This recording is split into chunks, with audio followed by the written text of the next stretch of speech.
turn to ban. Radiant team ban.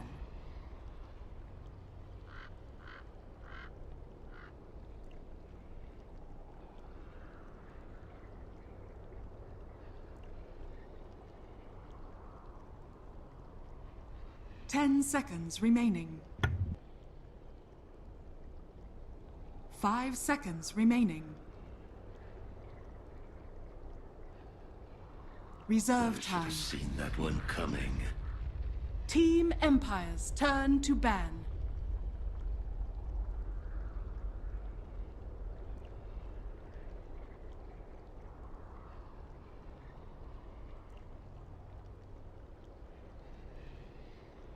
Ten seconds remaining.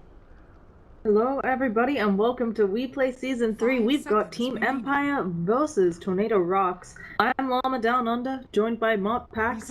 And we have ourselves a game on our hands. Lone Druid banned out because them's the rules, along with Earth Spirit, and actually the Oracle ban out.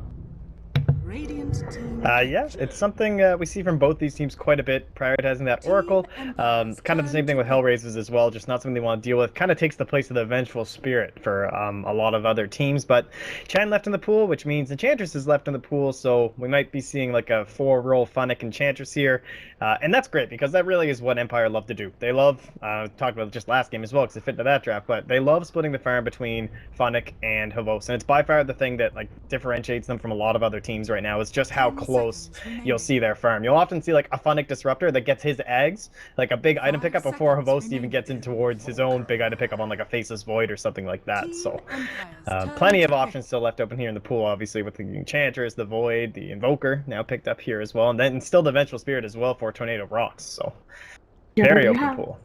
You have to ban the Oracle against Funnick. He's very, very strong with the hero. And FN gets his signature Invoker. He's played a lot of this hero since joining the team, and I've been pretty impressed with him. FN, he hasn't had as much competitive experience, obviously, as his teammates, but still doing a really good showing. Now, we'll see what Empire decide to go for, and as you mentioned, Ben's still in the pool, Enchantress still in the pool. They have options, and actually with Havos dropping, I've seen him drop himself the Enchantress before, and actually picking it up pretty... He picked it up relatively early and just basically dropped it a team the other day around him playing Enchantress, and it worked out very well for Empire. Yeah, this is really interesting that they're going to go for the Witch Doctor instead. Like, I mean, obviously it would get banned out more than likely in the next phase, but putting a lot of priority on that hero rather than the Enchantress is very interesting to me. That'll probably just be like it looks like it'll be like a 5th roll or something here for No Fear. 10 seconds remaining. This is... I don't know how strong I'm feeling about this right now for Team Empire. Yeah, you've got the Invoker, but... Why don't you like the Witch Doctor? I feel like it's all good things. You know, you're up against a Chen. It's a strong support in general. What are your reservations? It's great because obviously it's so hard to punish Chen when he just dives your tower. He just comes up with these big creeps and he runs at you, but I just feel like when there's so many of these heroes left in the pool, in between the Enchantress, the Faceless Void, the Vengeful Spirit, I feel like they're all just so much stronger than Witch Doctor. Then yes, you're drafting and you're countering the Chen, but I feel like you're sacrificing too much of the overall potential of your draft for that counter pick. It's rough. Like, there's so many bans left in the pool right now, and yes, Empire will have the first pick coming in the next phase, but I feel like they're at a little bit of a disadvantage here. I do feel that Empire, they have some nice stuff, yes, because Tornado.RoX, they have to ban the Faceless Void. There are no other options. So Empire will be able to get themselves that. They're a little bit... I think they need, not necessarily the Lion, but they might want a little bit more burst damage to deal with the Death Prophet, and something else to hold her in place for the Sunstrike. Do you think that we might end up seeing something like a Beastmaster? Yeah, that's exactly what I was going to point out as well. Definitely the hero here. Very common combo up with the Invoker. Works on a lot of different levels in between just Roar, Sunstrike, as well as the Boots of Travel into a Hawk or a Boar. Can add a lot of potential global potential for your Invoker that you don't get out of a lot of other offlaners, really. Like, he's basically the only one that has summons besides Nature's Prophet, who is also going to be removed here. So, but when you're looking for your Death Prophet, the big thing they are lacking is the control. Faceless Void obviously would have been great for themselves, but Empire having the first pick out of the phase. There's a couple other options left. You might see even a Disruptor, possibly for Tornado.RoX. You could be going into the Tidehunter, we've seen a couple times. And what's really left is the Roamer for pressuring the mid. Like, you've already got the Death Prophet, which is great against the Invoker, but if you can add in like a Night Stalker or the Enchantress that just got banned out, like the Chen will be coming in as well. it's scary. Like, they need something that's gonna be able to help with this Invoker in mid, and I don't know if the Witch Doctor will be enough. 10 Yeah, seconds remaining.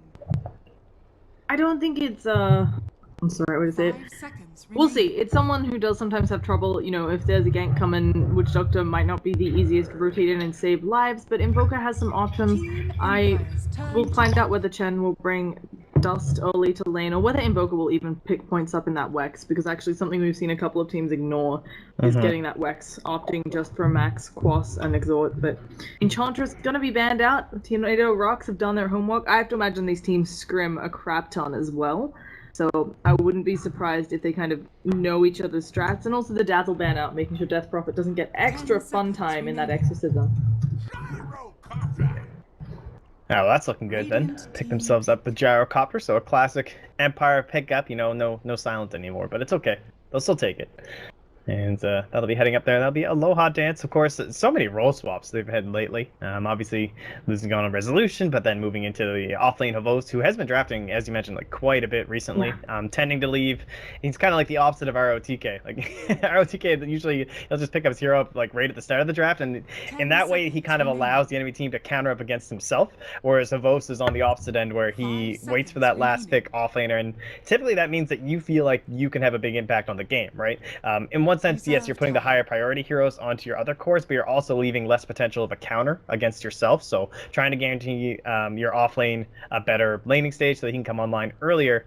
It's interesting how you see certain teams take a really big like difference on that during the draft. Empire are also one of the teams that very frequently runs 2-1-2, helping out their offlaner, because Havost typically, prior to Havost drafting, and still sometimes we'll see it in games, he was coming out the offlane often, laning phase ends, Havost is 0 and 5, hadn't had a good time. He's very good at catching up, right? The guy knows how to get farm where maybe he shouldn't, because he's obviously a skilled carry player as well. But he was having games where he'd come out of his lane 0 and 5 as a bat rider. He'd managed to get work done later on, but I think making sure that they pick him something good to help him out in lane just a little bit to make sure he's off to a good start and doesn't fall behind too much has really been helping Empire out recently, and it reflects in their results. Spirit Breaker. Nice. Okay, so this will be a nice little pickup here. So you can kind of run this either for Funnick or for Havost. Again, it's like a whole different lineup when you're watching Team Empire. It really is. It's crazy how there's no one else who's really copying this right now. Like, this used to be a thing where you had this more of the 4 and the 3 sharing the farm a lot more, but it allows for these different draft synergies that you just don't see anymore. Like a Spirit Breaker plus like the Night Stalker, who are just evening up on farm and getting these better items. So it's gonna allow the Spirit Breaker to still be a relevant hero, whereas he's actually fallen off quite a bit lately simply because it doesn't seem like the 4 role gets enough done, unless you're up against like a really hard counter like your Bounty Hunter or potentially a Broodmother or something like that. But the counter Morphling pickup still lacking a lot of that AoE control, so I'm not sure what this last offlaner is going to be. Like, I'd probably ban out the Tide Hunter, I'm thinking, if I'm Team Empire right now, but Morphling's also here that's been having a lot of success lately. Yeah, someone who used to be just pretty dang good only in the Chinese scene, and now we're seeing a lot of other teams trying him out. And I like this a lot, especially with Shanghai coming up, right? You need practice against this guy, because the Chinese teams will pick him. Yeah, there's a lot of teams that are just like murdering with Morphling right now. And the other big hero that the Chinese love that we haven't seen quite yet here is actually the Night Stalker as well. It might be what Team Empire could go for here. They tend to kind of do this like offlane Havost Night Stalker running with like the Spirit Breaker or the Enchantress or something here for Funnick. So I'd like that. Just the silence up against Death Prophet might be able to burst her down in time. But they could also just grab the Tide Hunter for themselves. I think those are my 2 picks here. Either Tide Hunter just to deny it from Tornado.RoX, plus it's solid for your own lineup. It combos well with the Witch Doctor, the Invoker, and the Gyrocopter. In fact, I think it's like definitely the pick. But if they want something a little more aggressive, then they could go for the Night Stalker. And they've got options. It still is the beast. Okay, That also work. It's something. I don't know if I like it as much as the Tide, but Undying going to apply a lot of pressure to this Morphling's lane, and that seems to be Empire's game plan. They're going to get Aloha dance a lot of form, as he always does, and try to make sure the Morphling isn't up to par on Tron now. Yeah, so this will probably now be a Havos Spirit Breaker, and then give that over to Funnick on the Undying, or whichever one they feel. I mean, obviously Havos loves Spirit Breaker. He's been playing it a little bit recently too, so 10 it's kind of his seconds hero. remaining. You know, he kind of runs at people. It fits him very well. But 5 really, seconds Tide remaining. just seems good. They already have plenty of decent stuff to deal with the Tombstone, like the Vengeful Spirit kind of helps out with that. Reserve Morphling, a little bit shorter range, but honestly, when it comes to offlaners, there's really not that many that really help out with that. If you really want, they could go for like the Beastmaster and just go all push with like the 4 heroes of Chen, Death Prophet, Vengeful Spirit, but I really feel like that AoE control of the Tide is just too good right now. Yeah, I really like it. Also, you get water synergy, right? With the Morphling, you It's get. very important. It's Very good. crucial. I remember when I started playing Dota, there was like some joke someone wrote up where they were like, Morphling gets extra move speed in the river. Oh yeah, I've seen that thrown around a couple Yeah, times. I was like, oh, that makes sense. Like, this is like right when I started Dota. Anyway, but back on topic, Tornado.RoX, they're taking a long time on this one. They don't have much reserve time left. They're gonna have to pick something. As you said, Tide feels good. 10 They might, seconds remaining. I can see them maybe deciding they want maybe Beastmaster or something, because it also Yeah. buffs up their 5 early seconds push. remaining. But they Like have this options. is the pick that decides their Oof. draft and game basically. So they actually will be the ones who will pick up that Night Stalker here. So still aggressive, but although they lack AoE control, they do have like literally a ton of stuns. I mean, you have the Vengeful Spirit swap, you have the stun coming out, you have the slow from the Void, so you're not getting this one big AoE spell, but with the Chen creeps tossed in there as well, they definitely still have a lot of control options here to help out that Death Prop, try and get that damage onto who they're looking for. And with like Chen plus Night Stalker is such a scary combo. I mean, at that 4-minute mark, just imagine this Night Stalker diving towers along with Chen creeps. It's gonna be very disgusting. Yeah, I mean, this is not. This went from a game where I was like, Invoker, you should be able to be just fine in your lane, to this is terrifying. Of course, the crippling fear 5 seconds at nighttime at level 1. This Invoker will have no chance to get away. He may feel forced to pick up an early point in Wex, and even if he gets an early point in Wex, I think he still dies. He'll bring dust. Yeah, Ghost 6 just gonna have to be looking to be ultra aggressive here. Honestly, he can set quite the pace for this game. The only counter really would be like Funnick on the Undying. If he shows up and gets a nice turnaround, he can get a couple levels somewhere, get a couple points in the Tombstone. But his time's going to be split pretty heavily. Like, once the Chen gets up and active, he's going to have to be in the mid lane and the top lane at the same time, which unfortunately isn't really possible for Undying. So if Tornado.RoX can really split the map, split the aggression up evenly, then it looks well. But of course, the Gyrocopter, one of the better heroes to have if you're expecting a little bit of early aggression. Like, if he can get up to that 6, even a couple points in a Rocket Barrage can help out against someone like that Night Stalker who just wants to dive you. Yeah, it'll be helpful. Okay, we're already having an early rune engagement. The Spirit Siphon coming out of FN. He's taking a lot of damage in the Rocket Barrage from Aloha Dance. Not enough. FN, one more auto attack will kill him. And that's our first blood. And now Aloha Dance has to just skulk away, sadly. So, good That's exchange not there. how you want that lane to start. That is rough.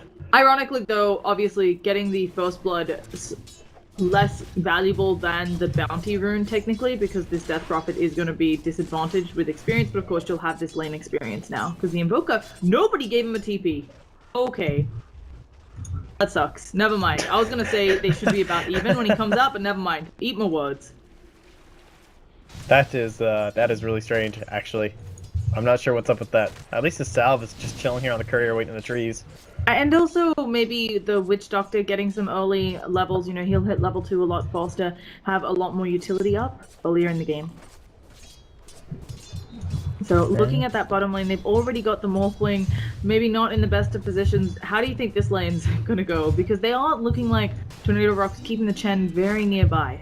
Yeah, the one thing they have is this ward, just saving them. And look how close that D ward was. Like, this actually sets so much of this lane up for them. The fact that they can see these rotations in from the Chen, and they think they can't.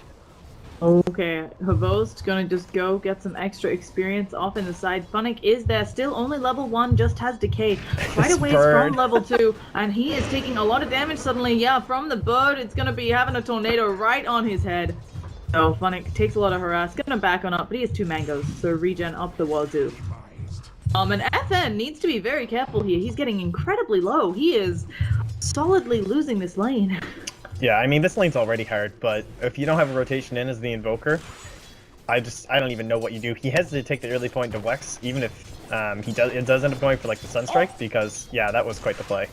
I'm sorry, both of them ate happy little trees. I got a little excited. You would we rarely see even one happy little tree eaten.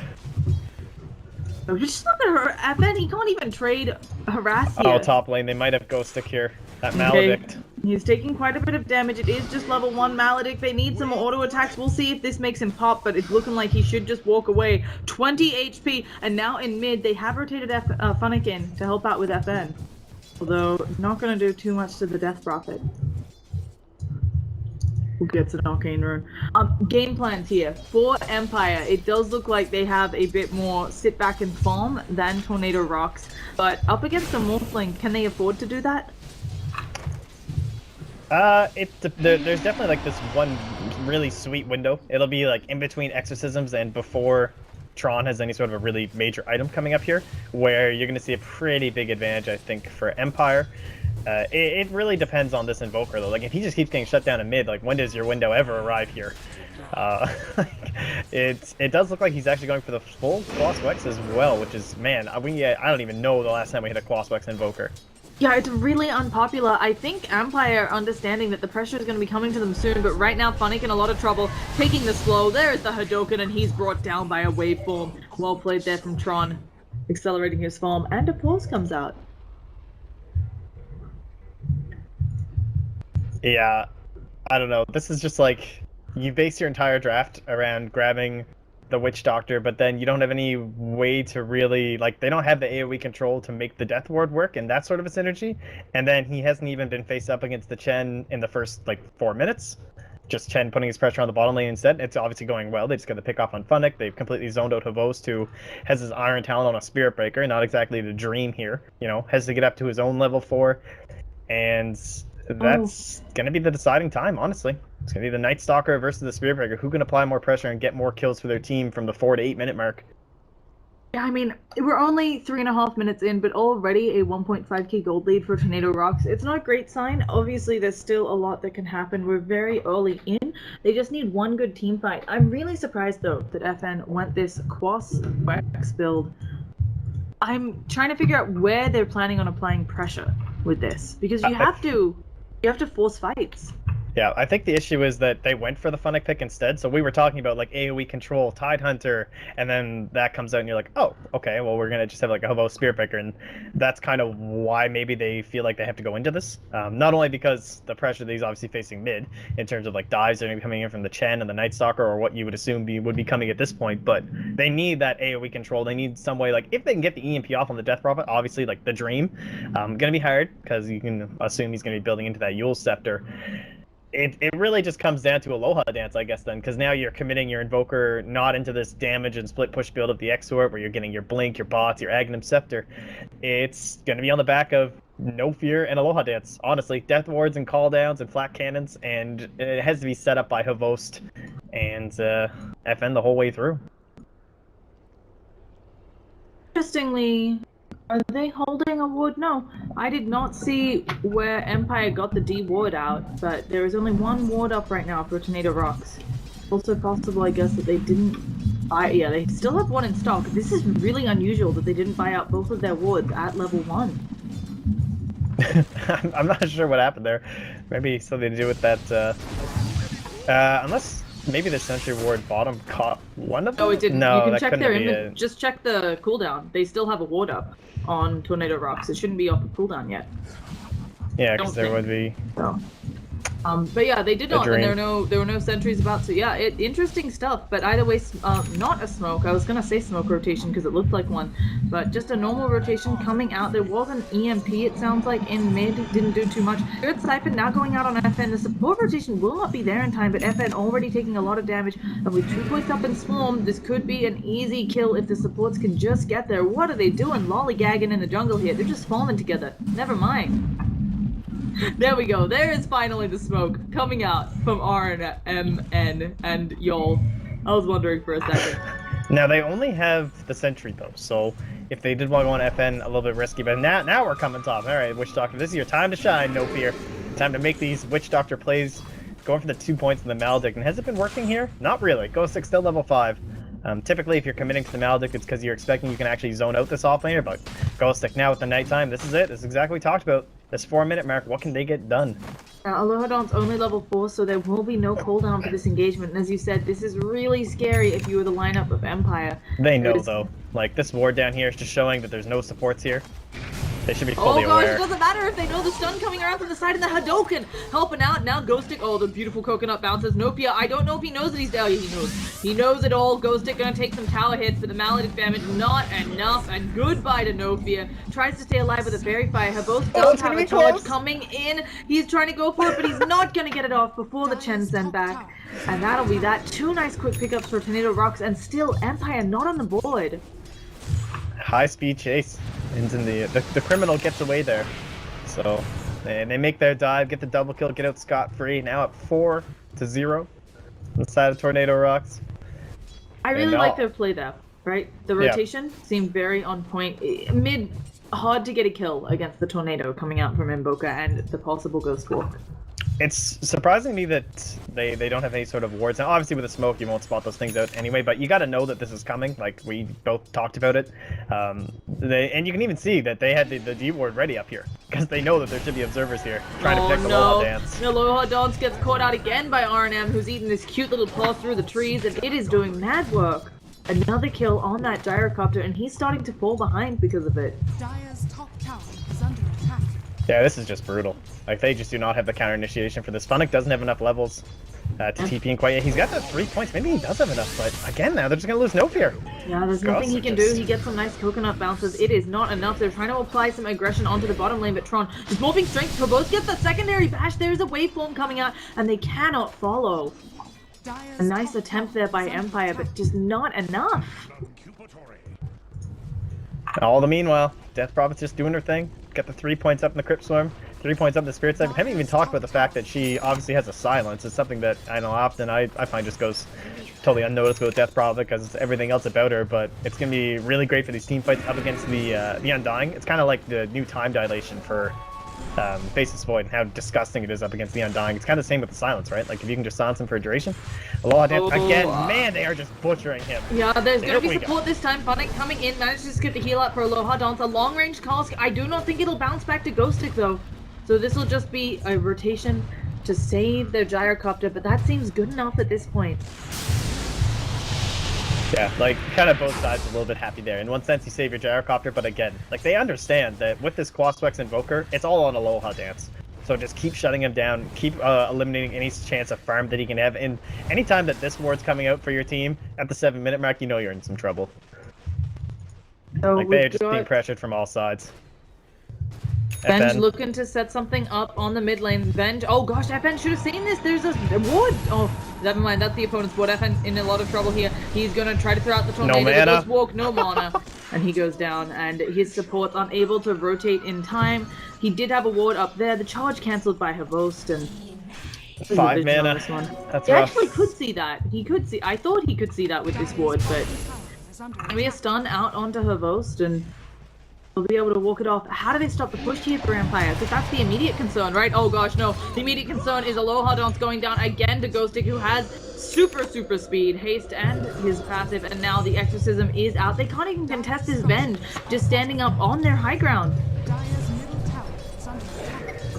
Like, I don't even know. At this point, you needed to win these lanes a little bit more handily here for Empire. They just need to sit back. They have to let this tower fall. There's really not much you can do about it. Nope, you're not level 6 yet would be like your dream potential play. Aloha Dance doesn't even have cooldown. He doesn't have cooldown. He's gonna come in. They should be able to get the tower deny. They've dropped the tombstone for this, and the tower deny will be pretty big for them, given their stage in the game. So they'll get that. Oh, and they just got the cooldown. For Empire, it's not uncommon to see them losing the laning phases, but normally while that's happening, Aloha Dance is farming up a storm. They don't have that to fall back on here. I'm worried about their potential of getting back into it. I mean, other than smokes, I don't know what the play is here, Moppax. It's just kind of like that was actually a pretty solid play, just because the fact that they were able to get the deny in the tower. Like, yeah, you have to slow down this farm. You have to stop all that gold income coming in, but unfortunately, it's still just Tron down bottom.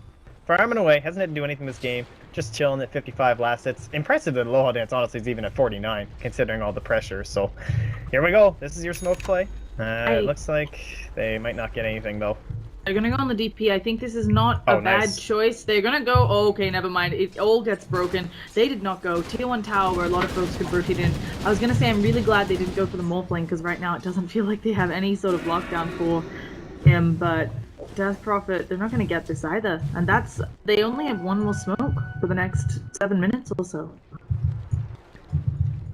This is definitely their window though. Like it's daytime, they need to make stuff happen. Getting a pickup on Ghost Stick 4-0-2 would be really huge for them.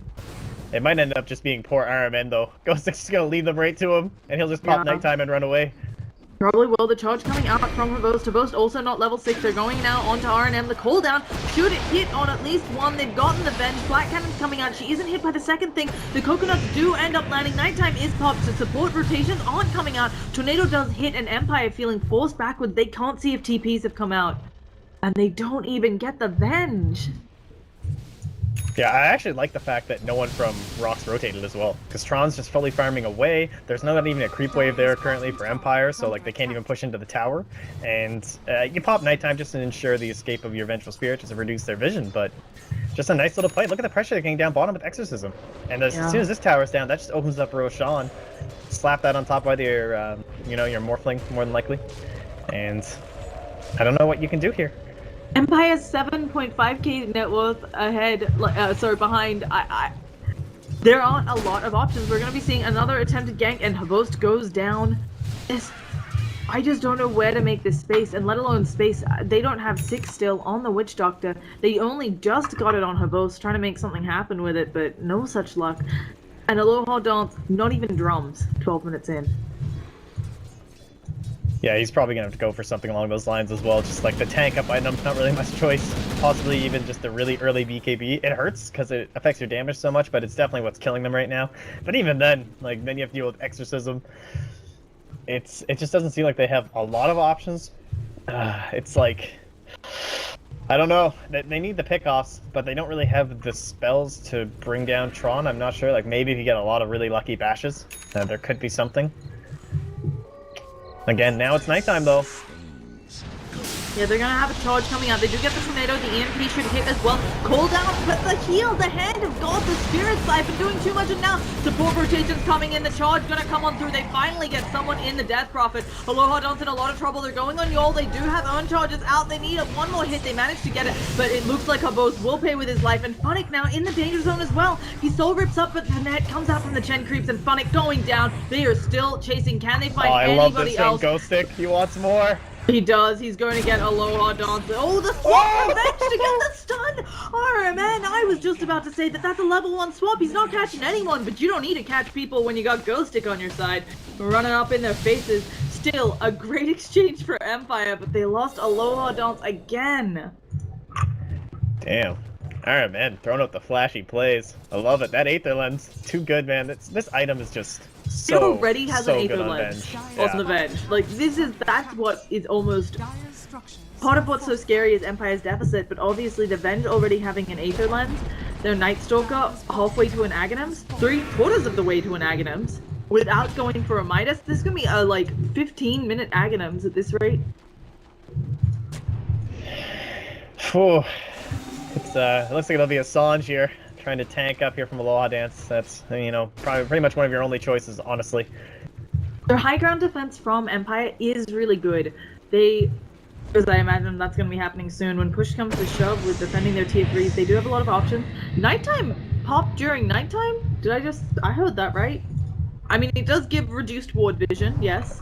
They're going to see, they know it's the illusion, because the smoke hasn't been broken, and now they know that the rest of them have to be over here. We can see the pings coming out. Aloha Dawn's right on the front lines, though he gets silenced up, isn't able to get it off. A so nice good. tornado comes through. They've already lost the Undying, though, and now the Death Ward gets cancelled. There's a cooldown happening, and it's doing a good amount of damage, but the Exorcism ripping right through their lines. They've lost 3, 4 soon to be, and now FN just has to wander away with the Ghost Walk. They know where he is. They don't care. This will be an easy Roshan for Tornado.RoX.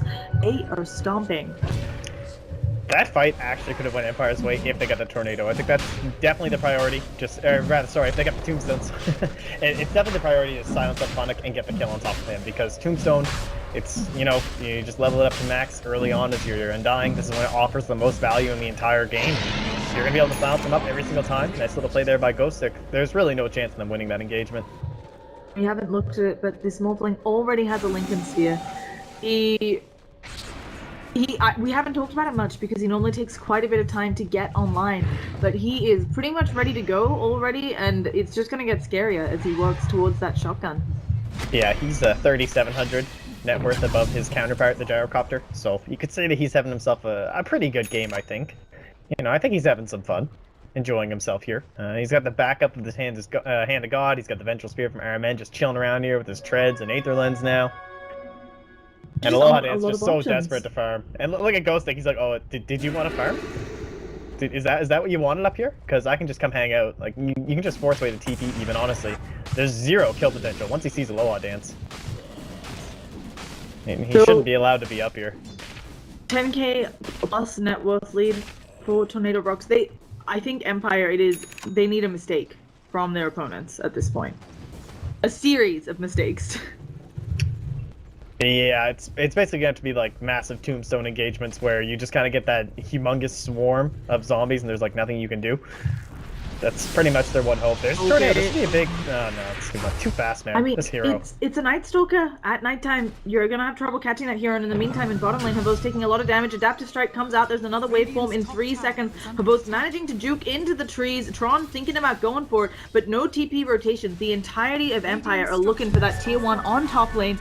It'll be something, but unfortunately, the least important tower in the game for both sides. And while all of this is happening, there is a push, and now the TP coming out from Tron. They immediately pop that Flesh Golem.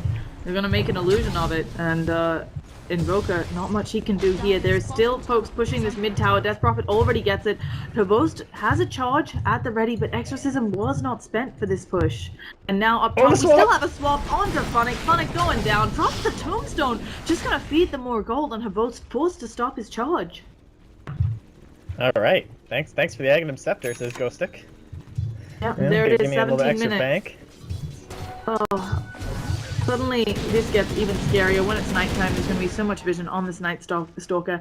And since Exorcism wasn't used top tower, easy to push. They might not even pop it here. They might just save it for high ground since they have a Chen. It's not looking too good. How close are we to... It must be close to losing this Aegis, right? Oh, no, wow, it is not even close. This game is just spiraling completely out of control. They still have 2 whole minutes with it. Yeah. We're going to be seeing a nice EMP. Oh, the other thing I did want to mention is Empire. They were, I think it was like 7-3 in this league versus Tornado.RoX was 3-7. For Empire, these wins are really important to try and catch up to both Team Spirit and somebody else who's doing really well. My brain is escaping me. Maybe it's Vegas Squadron. So they needed this win. Even though it's best of 1 action, they are set up. Oh no, the Exorcism Spirit, they're actually hitting on Funnick. They've seen it all. Welcome to Night Stalker's vision. And he does not have buyback, because that's where we are. We're going to be seeing a Rax going down. It's 18 minutes. They try to use the EMP, but it's not enough. And this Spirit Siphon, the Death Prophet's already back up at full health. Have both swapped in, brought down, Deathwood flying around on the rocks with the Hand of God. She's still not dead. Aloha Dawn's taking a lot of damage. He's going to go down. Buyback immediately coming out from Avo's going to try to charge on through onto the backlines, but he's stopped up, and the GGs are called.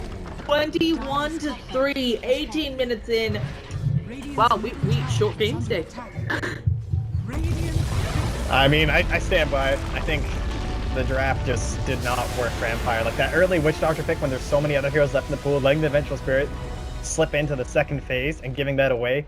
Not picking up the counter Enchantress up against the Chen when you have the option. I don't see how this... They would have had to dominate that bottom lane with the Undying and the Spirit Breaker, and they were off to a good start with the ward not getting dewarded, but without any other like rotations coming in, it just seemed impossible for Empire this game. Yeah, it's